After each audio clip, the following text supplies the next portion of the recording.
scale of the house is really, really small. But every single space, from the hallway to the lounge to the kitchen to wherever you are in the house, you gain the benefit of this courtyard room into every other space.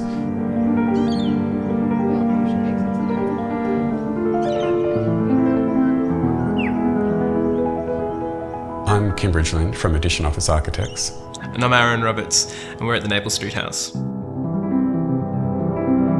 The Naples Street House is located on the eastern suburbs of Melbourne, here in Wurundjeri country.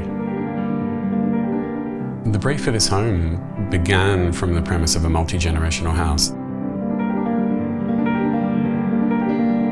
Another key requirement was that the home needed to have a presence to the street. And that really drove the need for a facade, I guess a formalism or strength of having this brick facade wrap up the front wall and over into the roof of the house.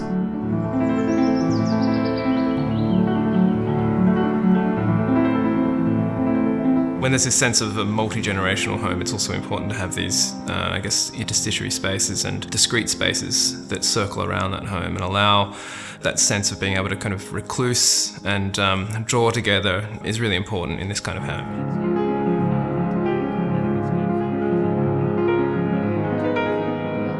The house has a slight fall in grade from the rear of the site, falling gently down to the street, with the gravel driveway rising up with a small little gravel mound. From that galvanised steel entry alcove, we walk into a long corridor. That axial hallway runs adjacent to our central courtyard and gives you a glimpse to that heart of the home when you enter the front door.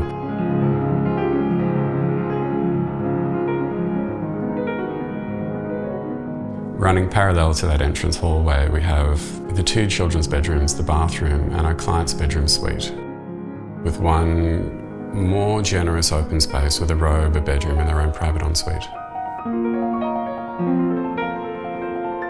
At the end of that long corridor, you enter into one shared social space of the house at the northern end of the property, taking in the dining room, the kitchen, and the lounge room.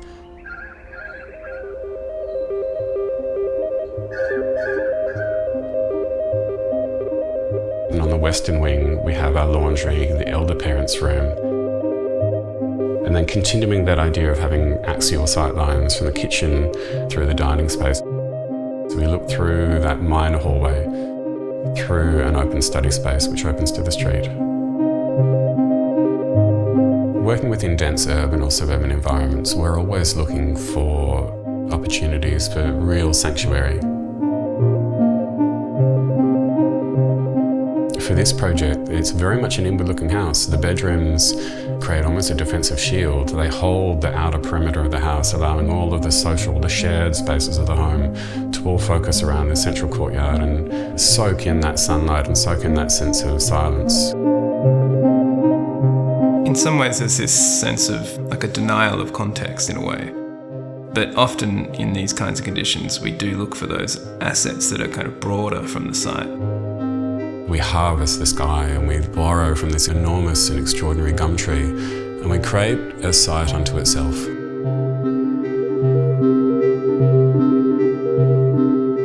I think it's really interesting in how we kind of conceptualize homes. Typically, you'll draw diagrams to allow for particular kind of relationships to place or to frame certain views or to bring light in certain ways. And in this instance, we obviously did that, but we also were diagramming the way that people would live together and how they could share space together. So for the compact nature of this home, the kitchen acts as this fulcrum point within the social heart of the home. It's part of the dining space and it's part of the living space. It really opens onto every aspect of this home through that central courtyard.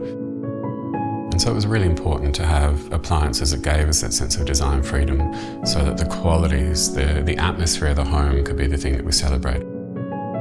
And supporting a large multi-generational family within a small footprint home, we needed really practical, pragmatic aspects like a large freezer, a large fridge, discreetly concealed within this fairly small footprint kitchen. And then having that really accessible, hard-working, utilitarian laundry space and having highly energy-efficient appliances that give you the full range of fabric care.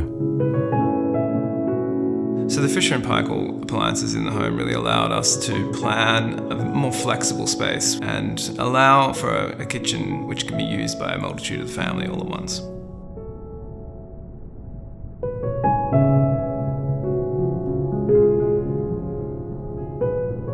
The material palette of the house is consciously robust and consciously simple. We have a burnished concrete floor, we have spotted ground plywood walls,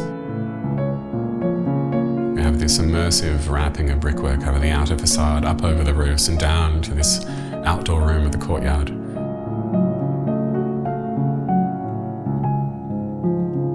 Clarifying all of the key space of the house, so we have a painted ceiling that lifts dramatically. And also the walls bring this warmth to what could be conceived of as a very hard outer shell, a very hard building. Looking back on the project and visiting today, the cinematic quality of moving around the home is really what excites me most about the project. There is always such a great sense of delight coming into the house. Circling around this outdoor room and feeling that sense of theatricality. It's the formal nature of the home, and the roof forms lift up and down and ebb and flow.